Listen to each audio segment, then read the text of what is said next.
sans plus attendre, on va sauter de la question des data à celle évidemment liée de l'intelligence artificielle avec Valentin Schmitt, cofondateur d'Askmona, et Christophe Clot, directeur du développement de Davi The Humanizer. Vous pouvez venir vers moi, chacun d'un côté.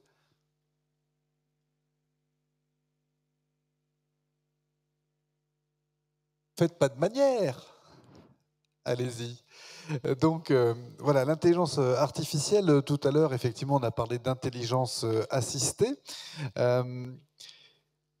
C'est un mot valise lui aussi, hein, c'est un peu comme les metaverses. Alors on compte sur vous pour nous éclairer de manière assez concrète sur ce que ça veut dire dans ce cadre particulier qui est celui de la relation au patrimoine.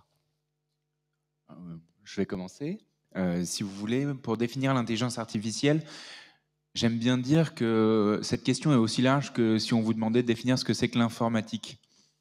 En fait, vous le voyez bien, l'informatique, c'est à la fois un champ d'application avec un certain nombre de savoirs et puis c'est des pratiques spécifiques. L'intelligence artificielle, c'est à peu près la même chose. C'est d'abord un savoir, c'est d'abord une expertise universitaire qui a été développée au même moment que la naissance de l'informatique. Le père fondateur de l'intelligence artificielle, on a l'habitude de dire que c'est Alan Turing. Et donc, c'est aussi le père fondateur de l'informatique moderne. Et ensuite, il y a un certain nombre de savoirs ou d'applications spécifiques. Et l'idée générale de l'intelligence artificielle, c'est la reproduction de comportements humains, de comportements de réflexion humaine. Donc, ça peut être des comportements tels que le langage. Je parle, je suis un humain, j'ai le don de la parole. Comment on va donner ce don de la parole à une machine ? La compréhension aussi, le fait de pouvoir comprendre ce que nous dit l'autre, la vision, le fait de pouvoir voir et distinguer des objets, et puis le raisonnement, le fait de pouvoir accumuler un certain nombre d'informations et d'en tirer des conclusions. C'est comme ça qu'on pourrait résumer à gros traits ce que c'est que l'intelligence artificielle. Appliqué au patrimoine dans ce cas-là, alors c'est un peu plus particulier, c'est de se dire comment on va pouvoir utiliser, exploiter cette technologie, ce champ de savoir, pour pouvoir ouvrir le patrimoine au plus grand nombre, si c'est une vision de démocratisation, ou pour pouvoir le protéger aussi dans une logique de conservation. C'est à peu près ce que je pourrais dire pour être le plus clair et le plus généraliste possible sur ce que c'est que l'intelligence artificielle, et spécifiquement appliquée au patrimoine. Que fait en particulier Askmona? Parce qu'on parlait tout à l'heure de patrimoine vivant, le numérique rend le patrimoine vivant, s'inscrit dans son évolution. Pierres inanimées, avez-vous donc une âme? C'est quoi la modalité relationnelle proposée par Askmona et c'est quoi la particularité de votre approche? Alors nous, on utilise cette technologie d'intelligence artificielle, on essaye d'exploiter en fait toute la capacité à la fois de raisonnement et aussi de compréhension de la machine pour pouvoir offrir une approche qui est une approche double.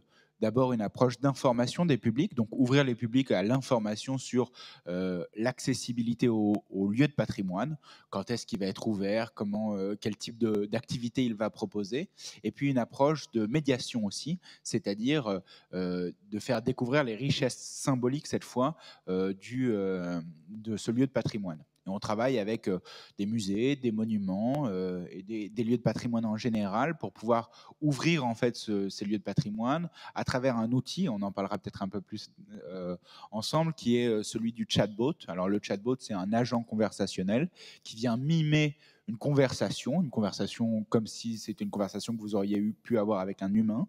Il vient mimer cette conversation-là pour interagir en fait et pour donner en fait une voix à l'institution ou au lieu de patrimoine et interagir avec son public.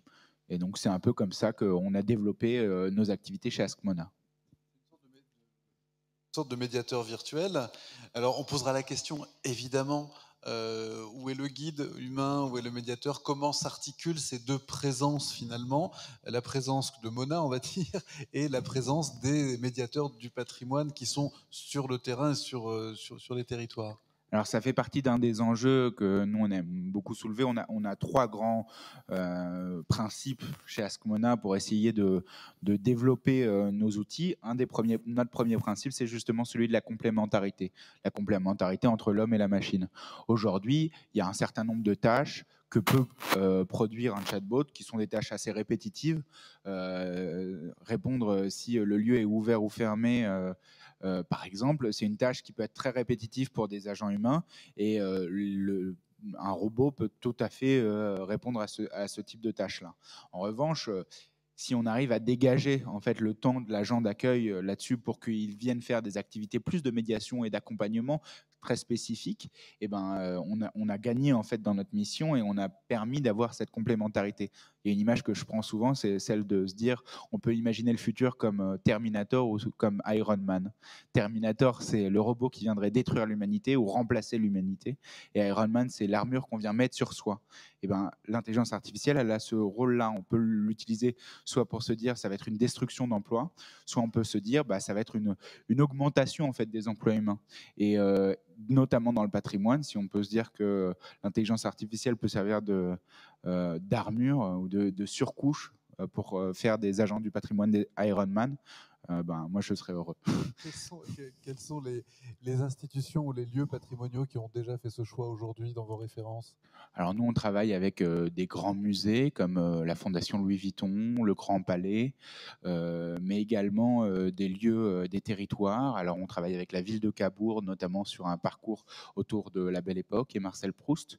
On travaille aussi avec des institutions culturelles qui sont des institutions de plus petite taille, notamment le musée de la gendarmerie à Melun. Donc voilà, on a un grand panel d'institutions avec lesquelles on travaille. Aujourd'hui, ça représente un peu plus de 60 institutions. Oui, puis il faut intégrer le fait que quand on se questionne sur le patrimoine, quand on a des envies de visite, des envies d'aller quelque part, on peut les avoir à n'importe quelle heure. C'est vrai, la question ça m'amène à parler peut-être du deuxième grand principe. Le premier, c'était la complémentarité. Notre deuxième principe, c'est celui de l'accessibilité. Et l'accessibilité, la permanence, d'une certaine manière, ouais. L'accessibilité, c'est l'accessibilité à tous les publics, tout le temps. Et le fait de pouvoir développer ce type d'outils, c'est des outils qui peuvent être accessibles à n'importe quel moment et pour n'importe quel type de public. N'importe quel type de public, ça peut être le grand public, mais aussi un public éloigné dans le champ social, ou un public qui peut être empêché avec des handicaps, soit sonores ou visuels. Et la question du handicap est une question assez importante lorsqu'on développe justement ce type d'outils. Il faut pouvoir respecter un certain nombre de règles pour pouvoir être accessible justement au plus grand nombre. Une intelligence artificielle d'avenir pour le patrimoine, c'est aussi une intelligence artificielle accessible. Et inclusive. Et inclusive. Merci Valentin Schmitt. Christophe Clot, des Humanizers, donc les humaniseurs, hein, c'est volontairement un peu provocateur, même si vous allez nous montrer pourquoi vous avez raison. Je crois que vous avez une présentation assez scénarisée qui fait un timing précis. Oh non. C'est surtout pour pouvoir illustrer un petit peu les propos, pour pouvoir permettre aussi de se projeter un petit peu dans ces univers. On va la lancer en appui de votre démonstration. Exactement. Et vous allez partir là où vous avez envie d'aller. Oui, non, c'est surtout, je vais compléter un petit peu ce que disait Valentin, c'est que l'intelligence artificielle, il n'y en a pas une, il y a des intelligences artificielles. Celle qui est utilisée aujourd'hui principalement sur les solutions de type chatbot, c'est ce qu'on appelle l'intelligence artificielle. Sur la partie conversationnelle, c'est la capacité à comprendre le langage naturel, le langage des humains. Nous, on vient rajouter une notion supplémentaire qui est l'intelligence émotionnelle. C'est-à-dire que souvent, ces machines, elles ont tendance à prendre en compte qu'une partie de l'interaction, qu'une partie de la communication, que sont les mots. Et on le sait très bien, c'est quand on communique entre nous, les humains, eh ben, on va utiliser d'autres signes. Et 70% de ces signes sont dans la communication non verbale, les expressions, les émotions, la gestuelle que l'on va utiliser quand l'on communique, et tous ces éléments doivent être alignés ensemble. Et justement, l'idée, d'où les humaniseurs aussi, c'est de venir aujourd'hui permettre à la machine de comprendre ces codes. Parce que si elle comprend nos codes à nous de communication, elle va pouvoir aussi les utiliser pour nous faire passer les messages et pour que cette médiation puisse être la plus naturelle et la plus fluide possible. Et c'est là qu'on vient rajouter justement cette notion d'intelligence émotionnelle, parce que en fait, tous ces outils vont permettre de prolonger le domaine d'expertise d'une collectivité, par exemple, ou d'un musée, si on est dans le domaine du patrimoine, mais aussi dans l'industrie, c'est la même chose, c'est de prolonger le domaine d'expertise que l'on a au quotidien avec son public de manière physique, de la prolonger sur le canal digital. Mais pour autant, il faut que le message y passe, il faut que le message y soit compris, et pour ça, on prend aussi en compte tout le contexte émotionnel de l'utilisateur dans ses interactions. Contexte émotionnel, comment il est analysé? Comment finalement l'interlocuteur virtuel, l'intelligence artificielle s'adapte à ce qu'il perçoit? Comment il a appris à comprendre l'état émotionnel ou finalement les attendus implicites de la personne qui lui parle?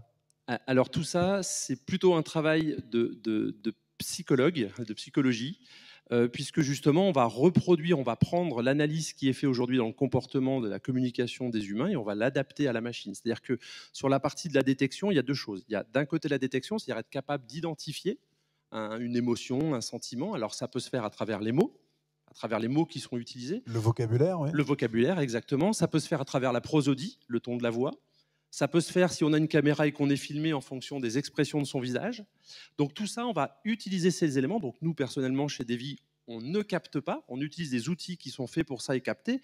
Mais après, c'est une fois que j'ai capté ces éléments, qu'est-ce que la machine en fait? Qu'est-ce que le bot, le robot va en faire pour pouvoir apporter une réponse qui puisse être pertinente. Et il n'y a rien de pire quand vous dites à un robot, que le robot vous dit désolé, je ne comprends pas, et qu'il le fait avec un très grand sourire parce que vous avez toujours l'impression qu'il se fiche de vous. Et ben c'est tout à fait ça. C'est cette capacité justement à se dire oula, je suis dans une situation, moi robot, où je ne suis pas en capacité de satisfaire la demande, donc il faut que mon comportement soit aussi aligné avec les mots que je vais apporter dans ma réponse.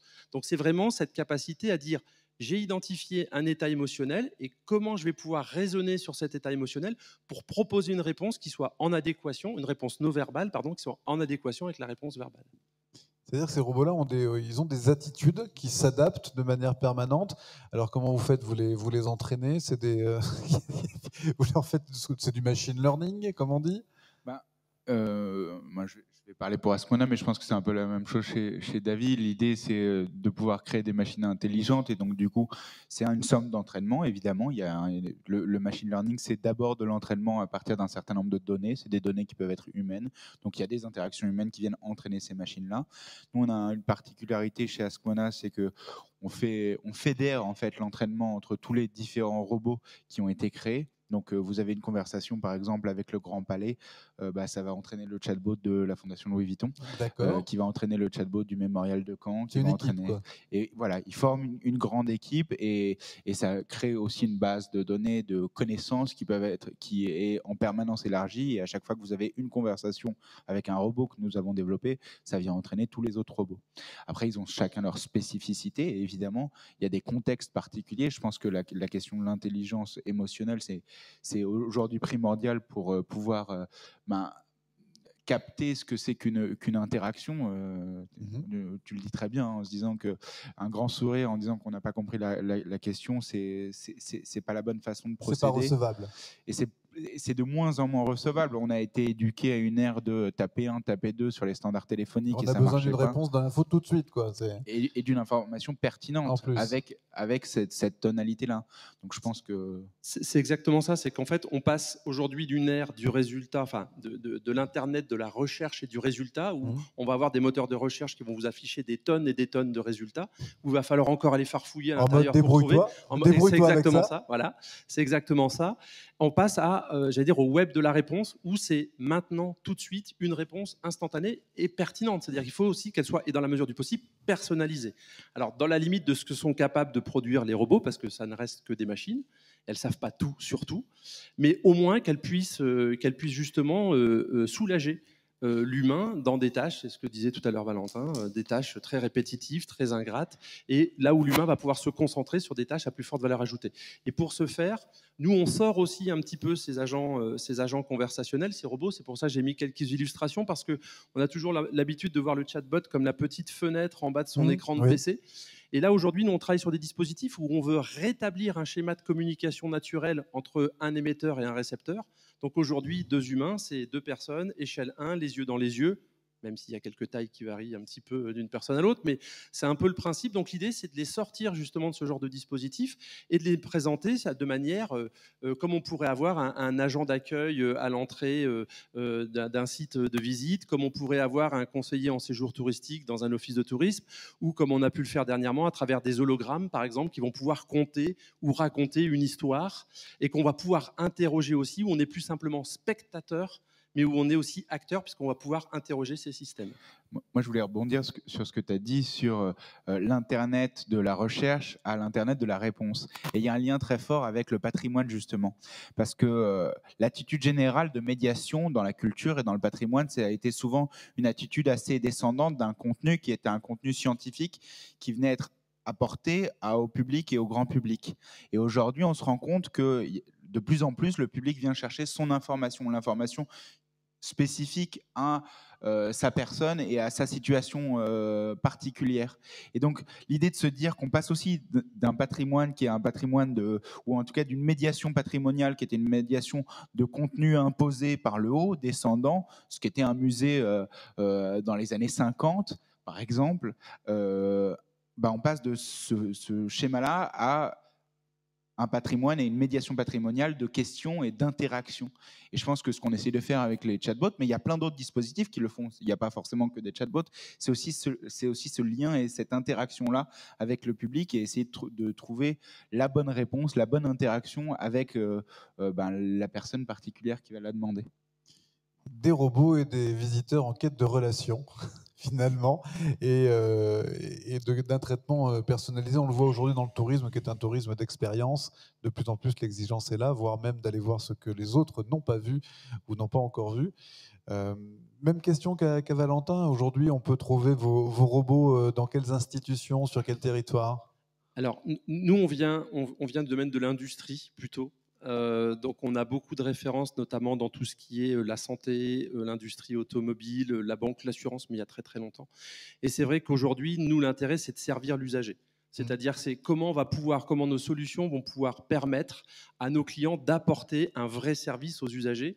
Et on se rend compte qu'effectivement, dès qu'on est citoyen, dès qu'on est touriste, dès qu'on est visiteur, on a certaines attentes aussi par rapport à l'expérience que l'on veut vivre.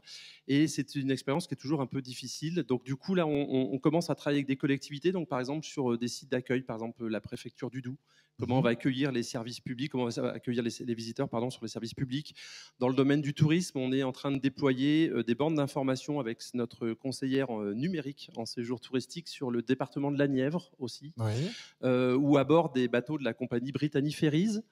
En anglais, pour pouvoir présenter un petit peu le patrimoine français aux touristes anglophones qui viennent sur notre territoire. Et puis dernièrement, le Muséoparc Alésia, où on avait cet hologramme de Vercingétorix. Oui, c'est vous qui aviez fait cet hologramme avec lequel on pouvait discuter. Tout à fait. Je vais bientôt conclure. Avez-vous un mot de la fin, respectivement? Je te laisse l'honneur. Non, le mot, surtout, l'idée, c'est de se dire que là, aujourd'hui, on est en train de développer un nouveau type d'interface qui va peut-être remplacer les interfaces qu'on a l'habitude de connaître aujourd'hui. Pour l'usager, souvent aujourd'hui, on s'aperçoit que ce soit dans le domaine du tourisme, avec de moins en moins de fréquentation dans les offices, mais aussi de la part des citoyens, par exemple, sur des services publics, on s'aperçoit que la facilité, c'est d'aller sur Internet, c'est de prendre la réponse de Monsieur Google. La réponse de Monsieur Google, c'est bien, il répond à plein de choses, mais malheureusement, on n'a pas forcément tout le temps la bonne information, il faut aller la chercher. Et je pense que de la part aussi aujourd'hui des collectivités, et notamment dans le domaine du patrimoine aussi, c'est la même chose, c'est de pouvoir apporter aussi cette nouvelle expérience et ce nouveau service aux visiteurs et leur proposer une autre solution, une autre façon que simplement aller rechercher et aller chercher chez nos voisins américains. Merci. Moi, je dirais que le mot de la fin, c'est de venir tester nos solutions, celle de Davy et celle d'Askmona. Il faut venir aussi à notre stand et venir voir ce qu'on est capable de faire. Et je pense qu'on est en complémentarité aujourd'hui. Il y a plein d'expériences formidables aussi de startups qui sont présentes sur les stands. Donc venez nous voir et ça nous fera plaisir de vous montrer toutes les expériences qu'on peut vous proposer. Merci beaucoup. On vous applaudit. Merci à vous.